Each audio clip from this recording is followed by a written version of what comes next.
उन्होंने इस्तेमाल किया, अर्बन नक्सल्स। अर्बन नक्सल का मतलब ये है कि ये जो नक्सलवादी लोग जो हैं, ये देहातों या जंगलों में बैठ के जो मुतालबे कर रहे हैं, यही मुतालबा कांग्रेस जो है वो शहर में कर रही है, यानी एक अर्बन नक्सलाइट का शक्ल इख्तियार कर रही है।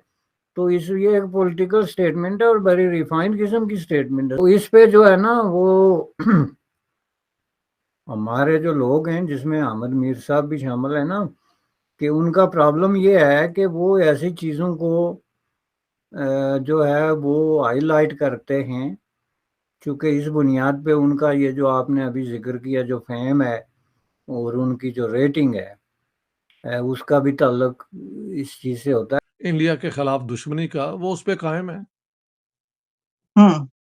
अच्छा, तो जी डॉक्टर साहब, ये जो आप अभी कह रहे थे कि देखिए इंडिया को तो वो ये कह सकते हैं, सर मसला ये है कि ये भी तो फिर एक सवाल उठता है कि इंडिया तो सर जिस जगह पे अब जाके खड़ा हो चुका है, वो तो खुद इतने बड़े बड़े बिजनेस दे रहा है दूसरे कंट्रीज को, तो जो अपने कदमों पे खड़ा होगा तो वही वो स्टैंड भी ले सकता है ना। एग्जैक्टली, जो अपने कदमों पे स्टैंड करेगा, तो वो नजर तो नहीं आता पाकिस्तान में किसी के पास भी इस किस्म की कोई अपना इरादा है।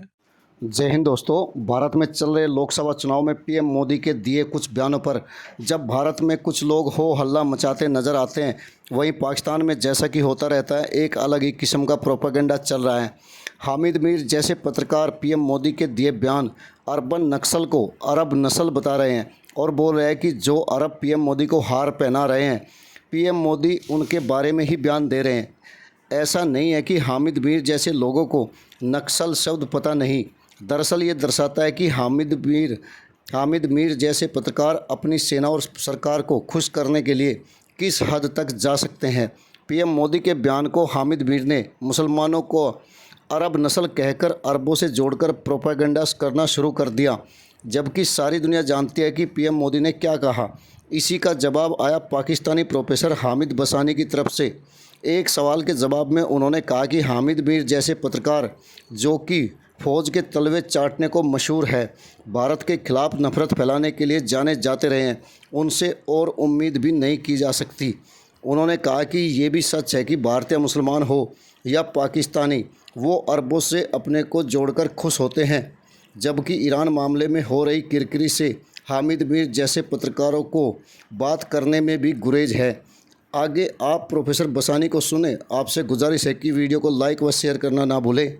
धन्यवाद। हालांकि ये गलतफहमी जो है वो समात में साउंड में तो आ सकती है, लेकिन कंटेक्स्ट में रख के देखें तो इन दो बातों का आपस में जो है वो ताल्लुक ही कोई नहीं बनता है। तो इस हिसाब से मैं देखता हूँ कि ये एक इस तरह की जो है वो चीज़ है। राज सवाल ये कि पाकिस्तान में लोगों को इस बात से नाराज़गी है, तो ये उसका भी एक अहमद मीर साहब का रिएक्शन भी, चूँकि उनके दिल में एक बात है कि मोदी साहब ने ज़रूर कुछ कहना है। हालांकि ये अब हम सर्च करके देखें कि मोदी साहब ने आज तक मुसलमानों के ख़िलाफ़ क्या क्या कहा, किस लैंग्वेज में कहा, एग्जैक्ट वर्डिंग क्या है, तो आपको बड़ी हैरत होगी। मैं इस पर रिसर्च कर रहा हूँ, क्योंकि मैंने देखा कि ये जो बात कही जा रही है कि मोदी साहब बड़े सख्त मुसलमानों के ख़िलाफ़ वो कर रहे हैं, ये कोई बहुत ज़्यादा मैच नहीं करती उनके अल्फाज के साथ जो वो एक्चुअली जो है वो ग्राउंड पे यूज़ कर रहे हैं।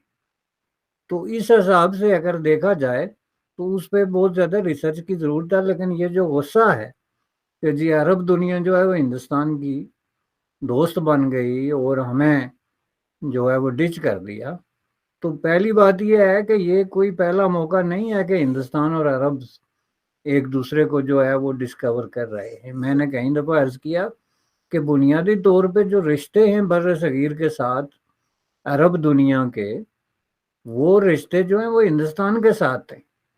और आज भी आम अरब जो है उसकी एक बड़ी तादाद हिंद को जानती है, हिंदी को जानती है, उसको नहीं पता कईयों को पाकिस्तान का या इस तरह के इस लंबे चक्कर, ये डिवीज़न, ये पार्टीशन और आपका जो न्यूली फाउंड आइडेंटिटी है, इसके बारे में आम अरबी को कोई नहीं पता। आम अरबी आपको भी हिंदी कहता है। हाँ, हमने तो अभी जाके अमेरिका का दौरा भी किया चीफ ऑफ आर्मी स्टाफ ने, ये वो तो वहाँ से मैसेजेस कुछ दिए होंगे ना, जो जिसकी बुनियाद पे फिर पाकिस्तान के अंदर जो ये सियासी डिसीशंस हैं वो ली जाती हैं।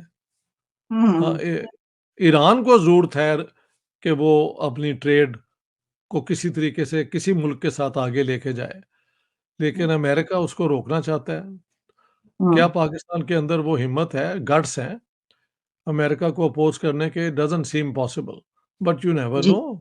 ठीक है। जी, जी। जी। अच्छा डॉक्टर साहब इसके अंदर एक और चीज़ भी है जो अभी आपने बात की कि ईरान को ज़रूरत है, तो क्या ईरान को इसलिए भी ऐसे कंट्रीज़ की इस वक़्त ज़रूरत है कि जो इज़राइल के खिलाफ उनके साथ स्टैंड ले सकें, उनको सपोर्ट कर सकें जिससे तो आप समझते हैं कि ये वाला एलिमेंट भी इस वक़्त शामिल है उनका कि वो चाहते हैं कि पाकिस्तान का तो ऑलरेडी इज़राइल के खिलाफ स्टैंड है, तो वो कहेंगे कि इनके लिए तो हमारे साथ खड़े होना आसान है, वहाँ पे तो आपको पता है मौलवी कितना ज़्यादा वो सपोर्ट भी करते हैं हमास और इन सबको?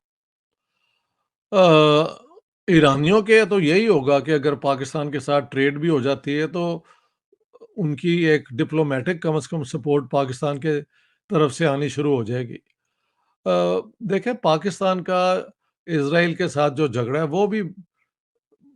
उसकी बुनियाद भी बड़ी पुरानी है। लेकिन अभी-अभी एक न्यूज़ आई है कि अहमद कुरैशी साहब कोई हमारे जर्नलिस्ट हैं, वो तल अवीव के अंदर हैं और हमारे डॉक्टर हसन ज़फ़र साहब जो हैं, उनका एक प्रोग्राम है जिसमें उन्होंने कहा है कि इज़राइल जो है वो पाकिस्तान को अपना बिल्कुल दुश्मन नहीं समझता और पाकिस्तानी अगर तेल अवीव आ जाएँ, तो उनको एक पेपर दे दिया जाता है जिसमें वो फ्रीली फिर सकते हैं सारा कुछ। तो अब पाकिस्तान का इज़राइल के साथ दिखाने का तो बहुत बड़ा झगड़ा है, लेकिन क्या अमलन भी कोई ऐसी बात है, नज़र कुछ नहीं आता। आपने प्रोफेसर बसानी और इशयाक अहमद को सुना। दरअसल पाक में भारत नफरत और हिंदू नफरत के भरे दिमाग वाले लोगों का एक बहुत बड़ा वर्ग रहता है जो पाकिस्तानी को फौज और वहाँ के मुल्ला मौलवियों को खुश करके अपनी दुकान चलाता है। ईरान के राष्ट्रपति के दौरे के बाद जिस तरह अमेरिका द्वारा प्रतिबंधों की धमकी पाक को मिली, उससे पाक फौज व वहाँ के हुक्मरानों की हालात पतली है। ऐसे में अपनी जनता को भारत विरोध, मोदी विरोध व मुसलमानों पर जुल्म जैसे चूरन खिलाने के लिए हामिद मीर जैसे लोग जुट गए हैं और जमकर पीएम मोदी के बयानों को तोड़ मरोड़ कर अपनी जनता जो आटे के लिए तरस रही है उसको परोस रहे हैं। यही पाकिस्तानी हुक्मरानों की नीति रही है जिससे पाक में जनता आटा भूलकर धर्म और भारत विरोध कश्मीर का नशा करती रहे। वीडियो को लाइक व शेयर करने के लिए आप सभी का धन्यवाद। जय हिंद, जय भारत।